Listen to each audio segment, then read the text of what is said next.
1월 24일 오전 송은재 TV 시작합니다. 이제 내일부터 주말이 시작되니까 설 연휴가 시작이 되는 셈입니다.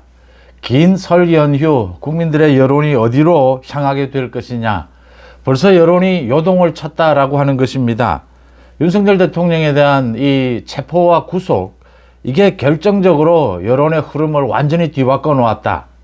윤 대통령에 대한 탄핵, 이 부분에 대한 여론도 완전히 바뀌었고, 국민의힘과 민주당의 이 지지율 차이도 국민의힘이 민주당을 훨씬 앞서는, 국민의힘 윤 대통령에 대한 지지율이 거의 10%대로 무너졌다가 다시 40%대를 회복하는, 또 들어는 50%를 육박하는 이런 지지율 추이를 보여주고 있습니다. 조기 대선이 있을 것이냐, 아니면 윤 대통령이 대통령직에 다시 복귀할 것이냐, 누구도 점칠 수 없는, 예상할 수 없는 굉장히 혼돈이라고 할 수가 있습니다. 이런 전국에서 설 연휴, 설 밥상머리에는 어떤 이야기들이 오르게 될 것이냐. 어제 굉장히 중요한 재판 두 가지가 있었습니다. 윤 대통령에 대한 헌법재판소의 4차 심리입니다. 4차 심리가 열려서 김용현 국방부 장관입니다. 비상계엄의 가장 실무적으로 가장 최고 책임자였죠. 김용현이 어떤 증언을 하느냐. 윤 대통령에 대해서 여러 가지 그동안 윤 대통령에게 불리한 이 비상계엄과 관련한 진술들이 쏟아졌습니다. 경찰 수뇌부, 군 수뇌부, 많은 진술들이 쏟아졌는데 이 부분에 대해서 최종 김용현의 입장은 무엇이냐, 김용현의 증언에 관심이 쏠렸습니다.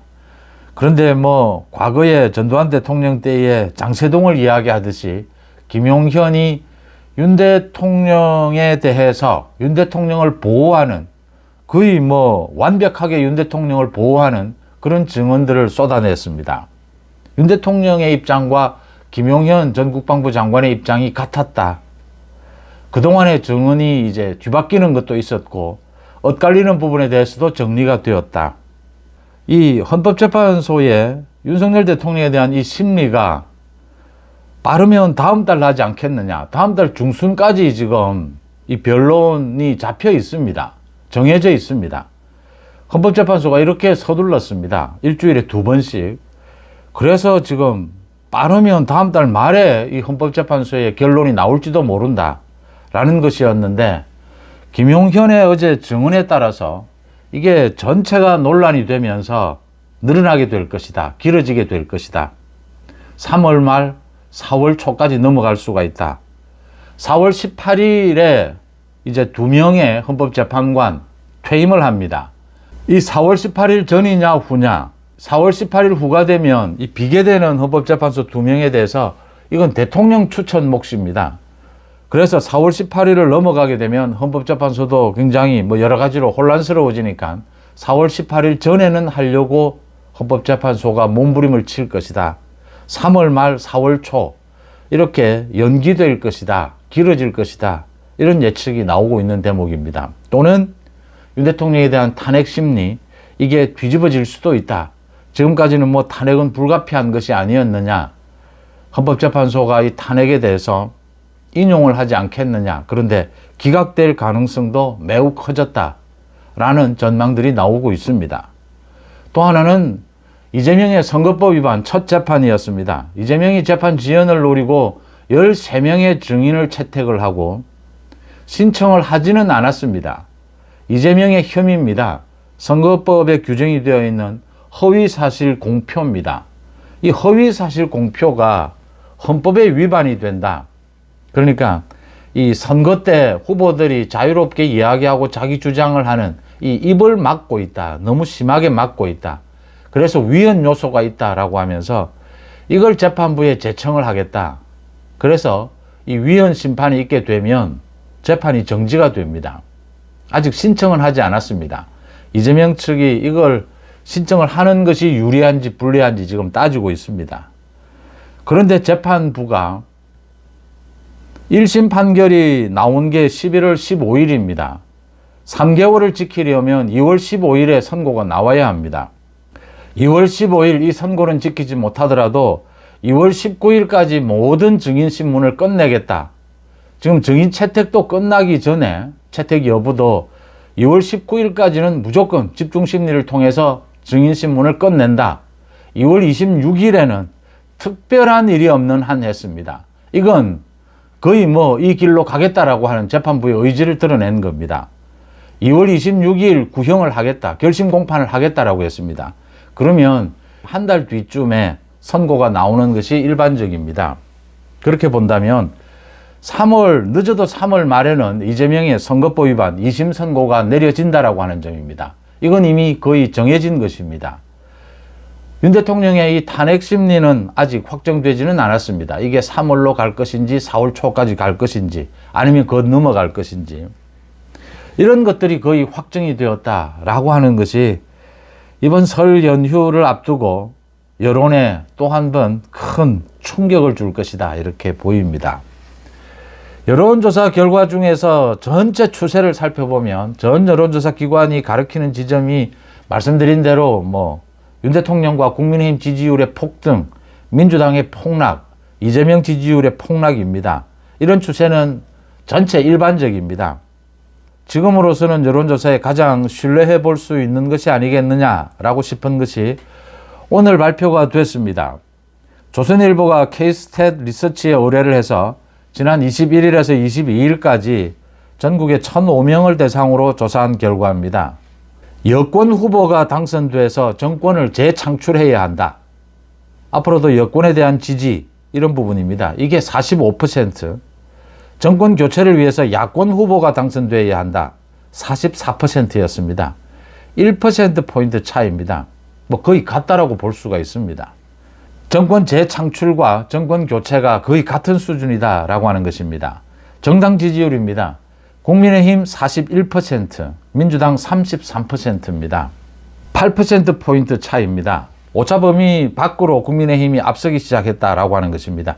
이게 이달 초와 비교를 해서 지금 10%포인트대 15% 많게는 이렇게 지금 이달 초와 달라진 점입니다. 국민의힘은 폭등하고 민주당은 폭락을 한 것입니다. 이 정권 재창출, 정권 교체도 마찬가지입니다. 윤 대통령에 대한 지지율도 마찬가지입니다. 일부 여론조사를 보면 윤 대통령에 대한 지지율이 50%를 넘어선 곳도 있습니다. 윤 대통령의 지지율이 10%대까지 떨어졌다가 이렇게 굉장히 빠른 속도로 50%, 절반을 넘어서는 이런 결과까지를 보여주고 있습니다. 또 가장 관심을 끄는 것이 윤 대통령이 대통령직에 다시 복귀를 하든 조기 대선이 있든 앞으로 전국은 이 비상계엄에 큰 영향을 받을 수밖에 없습니다. 이런 상황에서 지난 비상계엄이 있기 전에 대선 후보 지지도, 이것보다는 지금의 대선 후보 지지도가 훨씬 이 국민들에게 와닿는 느낌이 큽니다. 그래서 지금은 구체적으로 이제 여야 한 명씩 이렇게 맞붙이는 가상 대결을 하는 이런 여론조사 결과도 나오고 있습니다. 그러니까 민주당 쪽 이재명이 지지율이 가장 높습니다. 전체 지지율을 보면 이 차기 대선 후보 민주당 쪽에서 야권 쪽에서는 이재명 31%, 김동연 7%, 김부겸 6%, 우원식도 6% 이런 순서입니다. 여권에서는 김문수 고용노동부 장관입니다. 15%, 홍준표 11%, 오세훈 8%, 한동훈 7% 이런 순서입니다.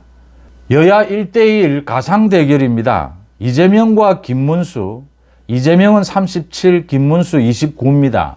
이재명이 앞서기는 하는데 그래도 거의 박빙에 가까운 승부를 펼친다라고 하는 것입니다. 이재명과 홍준표입니다. 이재명 38, 홍준표 28. 비슷비슷한 수준들입니다. 이재명과 오세훈입니다.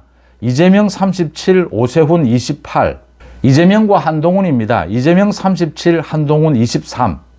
이런 구도로 드러나고 있습니다. 이것도 각종 여론조사 이달 초와는 완전히 달라진 분위기입니다. 이달 초에는 이재명이 압도적이었고 민주당도 압도적이었는데 이렇게 큰 차이가 벌어지게 되었다. 보름여 사이에 엄청난 차이가 벌어지고 있다라고 하는 것입니다. 최근 논란이 되고 있는 이 부정선거 의혹입니다. 부정선거 의혹에 대해서 공감하지 않는다 54%, 공감한다 43%였습니다. 이것도 뭐 거의 비슷한 수준이 되고 있다라고 하는 것이고요. 윤 대통령에 대한 탄핵 심판 인용해야 한다. 윤 대통령을 파면해야 한다. 54%였습니다. 탄핵을 기각하고 대통령직에 복귀해야 한다. 복귀시켜야 한다. 42%였습니다. 이것도 거의 근접했다라고 하는 것입니다. 뭐 이달이나 지난달에 보면 이 탄핵 인용이 70%를 넘고 탄핵 기각은 20% 초반이었습니다. 그런데 이게 이렇게까지 달라졌다. 국민들의 여론이 지난 보름 사이에 이렇게 크게 뒤바뀐 데는 역시 윤 대통령에 대한 체포 구속이었습니다. 공수처에서 불법 부적절하게 윤 대통령에 대해서 체포 구속을 하면서 또 각종 이 조사를 하겠다라고 하면서 현직 대통령에 대해서 모욕을 준 것, 이런 부분에 대해서 국민들이, 많은 대다수 국민들이 외면을 했다, 거부를 했다라는 것으로 읽히는 것이고요. 또 윤 대통령에 대해서 법적, 정치적 이런 책임을 묻게 되면서 이재명의 사법 리스크가 부각되었다라고 하는 것입니다. 두 가지였습니다. 이재명과 전 민주당의 이재명 방탄을 위한 줄 탄핵, 국정을 마비시키려고 했던 것들, 그리고 이재명 사법 리스크에 대한 이 국민들의 따가운 책임 추궁, 이런 것들이 모두 어우러지면서 민주당 이재명에 대한 지지율이 추락했다라는 것으로 읽을 수 있는 대목입니다. 어제 이 헌법재판소에 윤 대통령에 대한 탄핵 4차 재판이었습니다. 김용현 전 국방부 장관이 증인으로 나와서 많은 진술들을 뒤집었고 부인했고, 또 윤 대통령을 지킬 수 있는, 윤 대통령에게 유리한 많은 증언들을 쏟아냈습니다. 그러니까 뭐 포고령을 누가 작성을 했느냐? 김용현 자신이 작성을 했다. 윤 대통령이 거의 검토를 하지 않았다, 제대로. 윤 대통령은 이거 어차피 지켜지지 않을 것이니까 포고령은 뭐 큰 의미가 없다. 그런 식이었습니다. 최성모 권한대행, 당시에 경제부총리에게 준 쪽지입니다. 비상입법기구를 설치하라. 이것도 김용현이 작성을 한 것이다. 또 외교부 장관에게 준 쪽지, 뭐 이런 것들이 모두 김용현이 스스로 한 것이다. 윤 대통령은 가급적이면 김용현은 뭐 수천 명, 수만 명의 계엄군이 동원이 되어야 된다라고 했는데 윤 대통령은 250명을 고집했다. 국회 바깥은 경찰이 이제 둘러쌌고 국회 안으로 이 계엄군이 250명이 진입을 한 것인데, 일부 국회의원들의 그 국회에 들어가려고 하는 것을 막은 것, 이건 착오에 의한 것이었다. 윤 대통령은 막지 말라라고 지시를 했다.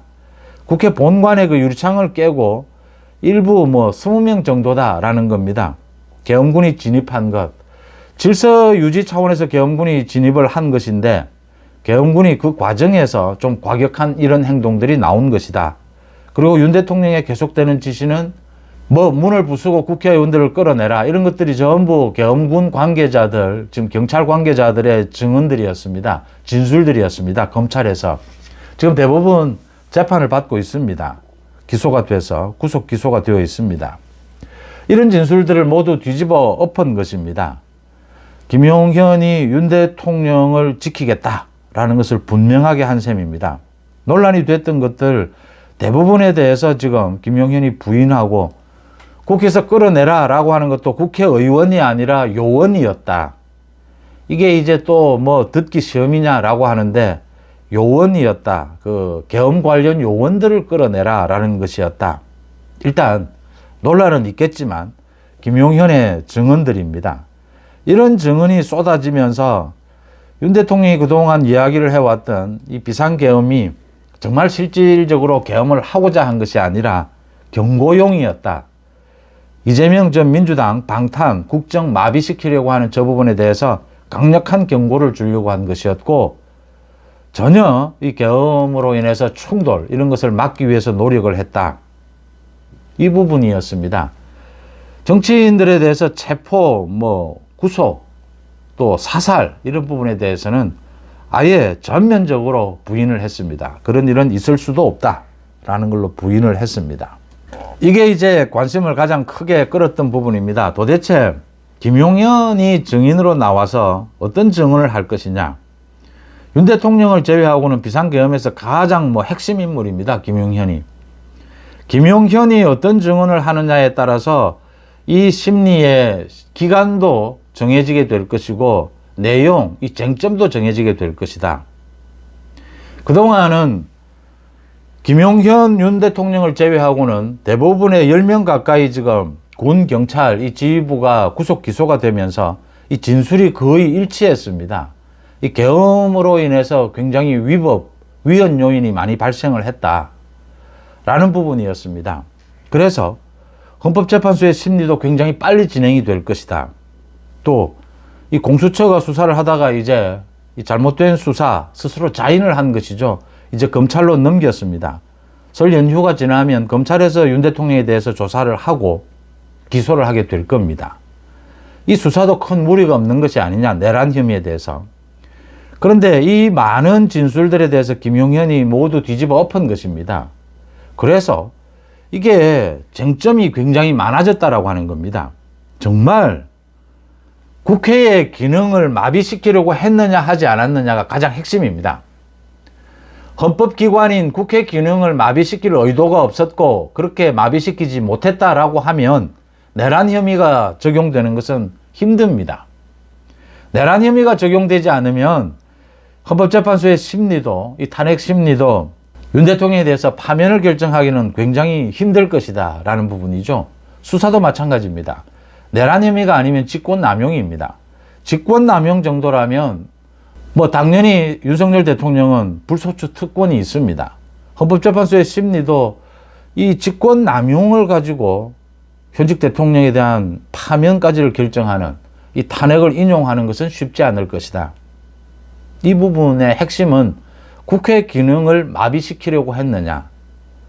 그래서 이게 법적인 논쟁이 길어질 것이다 라고 하는 점입니다. 이게 길어진다면 지금 헌법재판소가 굉장히 서두르면서 2월 말 3월 초로 예상이 됐던 이 헌법재판소의 판결이 3월 말 4월까지 갈 수도 있다. 또 윤 대통령이 대통령직에 복귀할 수 있는 이 탄핵이 기각되는 그럴 가능성도 매우 높아졌다라고 하는 것입니다. 여론의 영향을 받지는 않겠지만, 여론의 영향에 따라서 판결이 내려지지는 않겠지만, 여론도 무시할 수가 없는 것이고, 일단은 이 김용현의 증언에 따라서 이 증언이 좀 억지스러운 부분도 일부는 있고, 워낙 지금 기존의 진술과 엇갈리는 부분도 있고, 그동안에 김용현 자신의 증언을 뒤집어 엎는 것도 있습니다. 또 윤 대통령이 포고령 같은 경우에 윤 대통령이 쓱 한 번만 봐도 윤 대통령이 법 전문가이기 때문에 이게 상당히 위법 요인, 부적절한 요인이 있다라는 걸 알았을 텐데, 또 윤 대통령의 진술도 그런 겁니다. 이게 좀 법적인 문제가 좀 있긴 한데, 중요한 것 아니다. 포고령은 어차피 지켜질 것이 아니다. 왜 이렇게 좀 포고령을 허술하게 다뤘느냐, 이런 것들이 조금 또 요원이냐, 끌어내려고 한 것이 요원이었느냐, 국회의원이었느냐, 이 발음의 문제, 또 이런 것들도 있습니다. 그렇지만 논란은 길어질 수밖에 없고, 내란 혐의의 적용 부분이 쉽지 않을 것이다. 쉽지 않을 수도 있다. 라는 걸 예상해 볼 수가 있습니다. 이제 이런 것들이 어제 이 헌법재판소의 심리에서 아주 큰 변화가 온 부분이다. 윤 대통령과 지금 이재명의 선거법 위반 재판 2심, 이 2심 선고와 윤 대통령에 대한 헌재의 판결이 거의 비슷한 시기에 나올 수도 있다라고 하는 것입니다. 이건 이재명 민주당으로서는 완전히 망하는 꼴입니다. 윤 대통령이 대통령직에 복귀한다면 이제 수사는 남아있겠지만 복귀할 수도 있다. 그 가능성도 커졌다. 복귀하지 못하더라도 최소한 조기 대선이 있다 하더라도 5월 장미 대선이라고 부릅니다. 5월 대선이다라고 하는 점에서 이재명의 이 선거법 위반 2심 판결이 나오면 이재명은 버티지 못한다라고 하는 것입니다. 지금 민주당에서도 반 이재명, 우원식이나 김동연, 김부겸 모두 나서서 이렇게 이재명 하나로는 불안하다. 이 소리는 이제 지금의 분위기에서 이재명 소위 독재 이 체제 내에서 이재명으로는 불안하다라는 이야기 이 자체만으로도 이재명은 안 된다는 소리와 마찬가지죠. 이제 이재명에게 완전히 들이박는 것이죠. 이재명으로는 못 간다라는 소리입니다. 2심 판결이 나오면. 2심 판결이 나오게 되고 3월 말에 5월에 만약 조기 대선이 열린다라고 하면 4월에 대법원에서 판결을 내릴 가능성이 뭐 거의 확정적입니다. 왜냐하면 판결을 내리지 않으면 이건 대통령 출마 자격이 없는 사람이 대통령이 돼도 곧바로 대통령직을 수행할 수 없는 사람이 지금 출마를 해서 대통령이 되겠다고 뛰고 있는 꼴이기 때문에 대법원이 그걸 지켜보지는 않을 것이다. 민주당도 뒤집어질 수밖에 없다라고 하는 것입니다. 그래서 이 윤 대통령이 대통령직에 복귀하든 뭐 조기 대선이 열리든 지금 전체적인 국면은 여권 쪽에 유리하게 돌아가고 있다. 이재명 민주당은 이 스스로 방탄으로 줄 탄핵, 그게 따른 이 사법 리스크로 지금 어려운 상황에 처했다. 어제 이재명이 기자회견에서 뭐 갖가지 이야기를 하면서 민생을 강조하고 이 중도로의 확장 이런 걸 꾀하는 이런 이야기를 한 것은 완전히 그동안의 태도를 바꾼 거죠. 이제 여론조사에 대해서도 국민들의 뜻이니까 따라야 하지 않겠느냐라고 하는 것도 이재명도 위기다라고 하는 것을 본격적으로 느끼고 있는 셈입니다. 그런 것들을 읽을 수가 있고요. 대법원이나 일단 이 대법원, 조희대 대법원장이나 서울고등법원입니다. 이재명 선거법 위반을 담당하고 있는 서울고등법원은 그래도 아직 신뢰할 수 있다. 이재명의 이 재판 판결 시기를 정하는 것이라든지 그동안의 여러 가지 이 태도를 보면 아직 신뢰할 수 있다. 그런데 헌법재판소는 이건 뭐 거의 완전히 정치 집단이 아니냐. 일부는 어제 그 이진숙 방통위원장에 대한 그 판결입니다. 탄핵 기각입니다. 이진숙 방통위원장의 이 탄핵은 민주당 내에서도 인정하는 겁니다. 그러니까 지금 각종 검사들에 대한 탄핵, 뭐 줄 탄핵입니다. 장관들에 대한 탄핵 모두 기각이 되고 있고 지금 민주당 내에서도 이거 정략적인 탄핵이었다. 그러니까 MBC를 지켜야 한다, 뭐 KBS를 흔들어야 한다. 윤석열 정부를 흔들기 위해서 방통위원장에 대해서 그냥 하루 일했습니다. 하루, 한나절. 이런 사람에 대해서 무조건 탄핵한 겁니다. 그냥. 그래서 민주당 내에서도 이건 뭐 당연히 기각될 것이다. 그런데 결과는 기각은 됐는데 4대 4였습니다. 헌법재판관 4명이 탄핵에 찬성한 겁니다. 탄핵 반대가 4명이었습니다. 이 성분을 어제 제가 자세하게 말씀을 드렸는데 우리법 연구회 비롯해서 기가 찬 일입니다. 소위 탄핵을 시도한 민주당 쪽에서도 놀랐던 대목입니다. 뭐 이런 허접한 이런 탄핵을, 정략적인 탄핵을 그래도 4명이 탄핵을 찬성해 주네.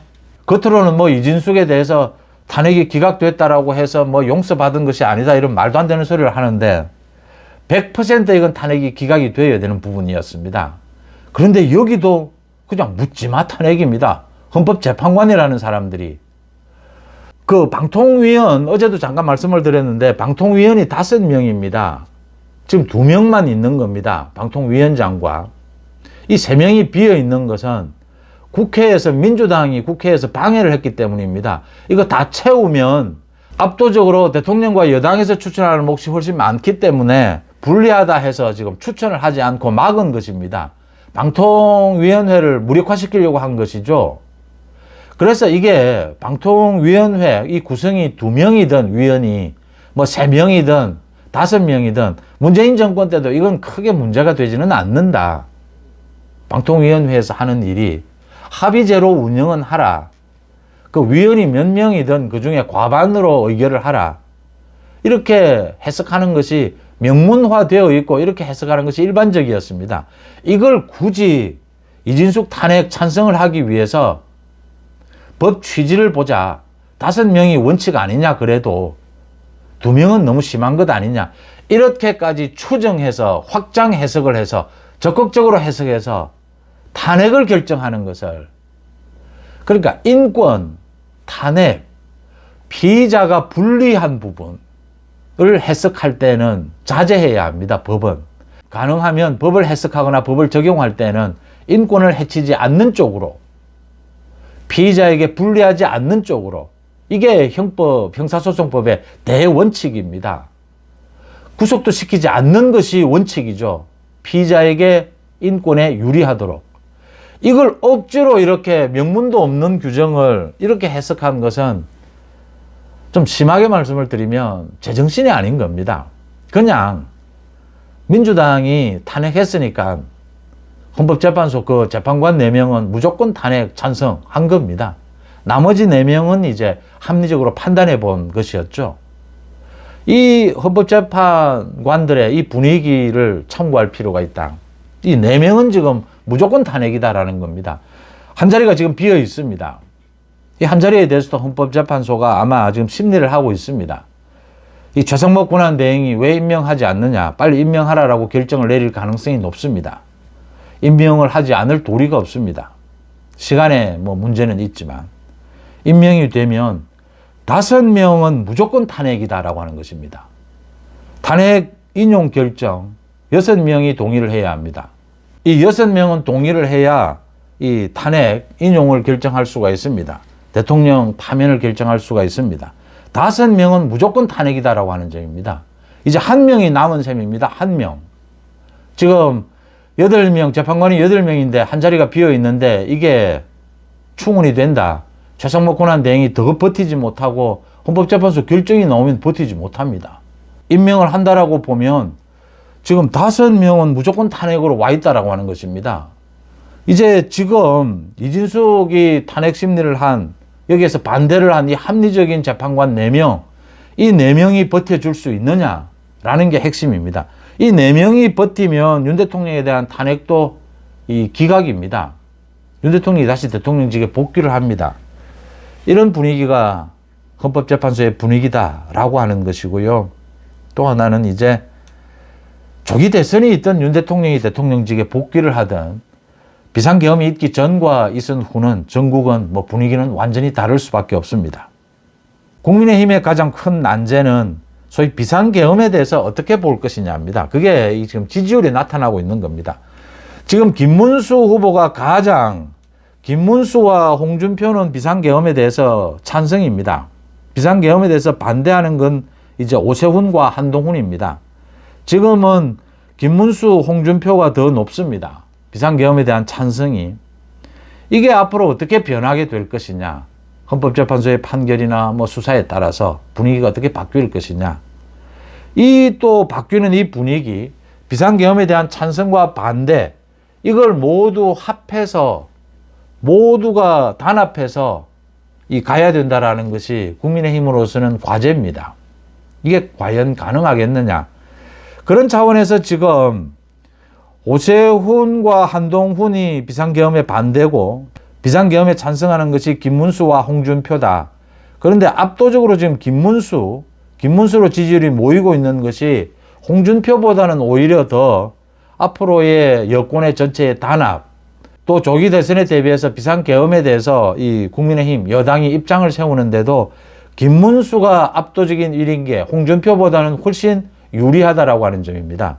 홍준표보다 김문수는 훨씬 그래도 뭐 김문수가 사실은 뭐 자유통일당과 뭐 가까울 정도가 아니고 자유통일당과 함께한 적도 있고 이렇지만 김문수가 훨씬 능력이나 이 도덕성 면에서는 훨씬 우위에 있다.